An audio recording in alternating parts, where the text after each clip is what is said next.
হরে কৃষ্ণ।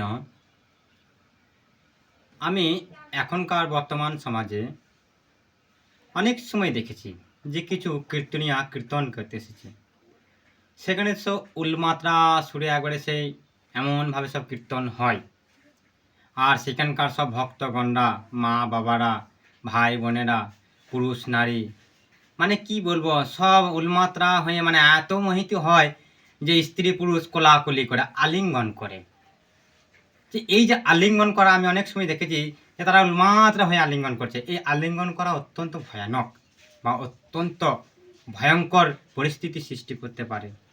কারণ এখনকার বর্তমান সমাজে যদিও এখনকার অনেক কীর্তনীয়রাই পেশাধারী, তথাপি ওনারা ভক্ত নয়। কারণ লম্বা লম্বা সব বক্তৃতা দেয়, অনেক জ্ঞানের কথা বলে, কিন্তু যদিও ওগুলো সব কোনো যথার্থ কোনো মানেই হয় না। কারণ যথার্থ একজন শুদ্ধ ভক্ত না হলে সেই জ্ঞানের কোনো মানে মর্যাদাই থাকে না।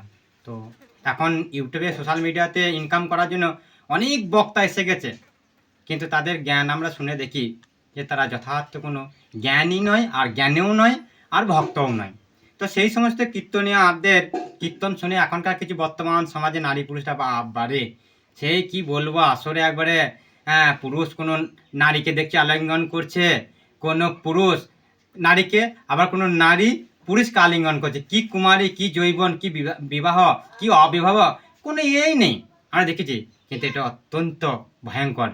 এই রকম যারা করছেন তাদেরকে আমার একান্ত অনুরোধ, আপনারা এগুলো বন্ধ করুন, না আপনাদেরকে চরমতরে ভোগ করতে হবে। কারণ কি ভোগ করতে হবে আপনারা একটু শুনে নেন। যারা পুরুষ যারা মেয়েদেরকে আলিঙ্গন করছেন তারা মরবার পর নরকে অবশ্যই যাবেন, আর নরকে গিয়ে পরে একটা তামার লৌহ নারী করা আছে, সেটা নগ্ন অবস্থায়, আর সেটাকে আগুনে উত্তপ্ত করে লাল টকটকে করে সেই নারীকে আপনাদের এরকমভাবে আলিঙ্গন করে ধরতে হবে।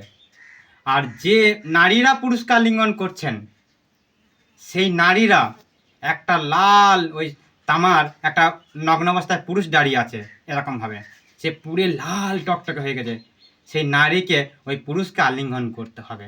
আপনাদেরকে এইভাবে নরকে শাস্তি দেওয়া হবে। তাহলে বুঝুন আপনারা কি ভয়ঙ্কর পরিস্থিতি সৃষ্টি করছেন। কোনো নারীকে আলিঙ্গন করা যাবে না, আর কোনো নারী পুরুষকে আলিঙ্গন করতে পারবেন না। শুধু একমাত্র আলিঙ্গন করতে পারেন নিজের স্ত্রীকে। নিজের স্ত্রীকে ছাড়া অন্য কোনো নারীকে আলিঙ্গন করা মানেই অত্যন্ত ভয়ানক। তা আপনারা বুঝতেই তো পারলেন যে কিভাবে শাস্তিটা হচ্ছে। আমাদের সামান্য একটু পুড়ে গেলে, ছাঁকা লেগে গেলে, একটা ছুঁচে গেলে, বাবারি মারে, কত জ্বলে গেলে, পুড়ে গেল, হসপিটাল ডাক্তারখানা নোচানিছি, কত ট্যাম্পারিং, কত দামি দামি ওষুধপালা লাগাচ্ছি, আর ওইখানে ওই লাল তপ্ত নারীকে আপনাদেরকে এরকমভাবে জড়িয়ে ধরতে হবে। না ধরতে চাইলে দুদিকে দুটো হাত বেঁধে সেই নারীকে পার করে নিয়ে টিপে গোড়ালে এরকমভাবে পা লাগিয়ে আপনাদেরকে সেই নারীকে স্পর্শ করাবে। তাহলে বুঝুন মানে কত আপনারা কষ্ট পাবেন। কিন্তু শুনে রাখুন মা, আপনারা মরবেন না, আপনারা কোনো মতেই মরবেন না। আর সেই পুরুষকে বলছি আপনারা কখনো মরবেন না, শুধু যন্ত্রণা আর যন্ত্রণা পাবেন ছটফট করে, আর অচেতন হয়ে চৈতন্য হারা হয়ে জ্ঞান হারাবেন। আবার কিছুক্ষণ পর আপনাদের চৈতন্য আসবে, ফির আবার একই শাস্তি। তো হরে কৃষ্ণ, এরকমভাবে আলিঙ্গন করবেন না। আর আত্মকীর্তনে উল্মাত্রা হয়ে কাউকে যথার্থভাবে কোনো অন্যায় কাজে সাপোর্ট করবেন না। হরে কৃষ্ণ, আপনারা এগুলো মেনে চলুন, আপনারা অনেক অনেক উপকার পাবেন। হরে কৃষ্ণ।